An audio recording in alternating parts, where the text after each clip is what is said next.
नए सीआरपीसी कानून में कुछ बदलाव कर उसको और सख्त बनाने की तैयारी तेज कर दी गई है। इससे जुड़े ये बिल गृह मंत्री अमित शाह ने संसद में पेश किया है, जिस पर गुरुवार को चर्चा संभव है। और अगर संसद में कानून में बदलाव को मंजूरी मिल जाती है तो कई धाराएं और प्रावधान हैं जो कि बदल जाएंगे और सख्त हो जाएंगे। तो ये बड़ी खबर आप देख रहे हैं, सीआरपीसी के कानून में बड़ा बदलाव करने जा रही है सरकार। ये जो बिल है वो संसद में पेश किया जाएगा और उस पर चर्चा गुरुवार को संभव है।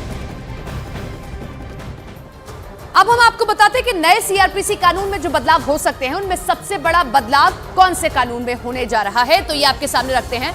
सबसे बड़ा बदलाव जो है वो राजद्रोह कानून को लेकर होगा। क्या बदलाव होगा, कैसे होगा, क्यों होगा, वो देखिए आप। आतंकी गतिविधियों पर लगाम लगाने की कोशिश है और इसीलिए राजद्रोह कानून जो है उसमें बड़ा बदलाव किया जा सकता है। जाली नोट का कारोबार करने वालों को माना जाएगा आतंकी। ऐसा क्यों? क्योंकि अक्सर देखा गया कि जाली नोट का इस्तेमाल करते हैं ये और इसीलिए उनको भी आतंकी माना जाएगा। आतंकियों को पनाह देने वालों के लिए उम्र कैद का प्रावधान भी होगा। आतंकियों को ट्रेनिंग देने वालों को भी उम्र कैद की सजा दी जाएगी। किसी को बख्शा नहीं जाएगा अगर आतंकियों से जुड़ा हुआ कोई भी है। आतंकी गतिविधियों से संपत्ति इकट्ठा करने वालों की भी अब खैर नहीं है।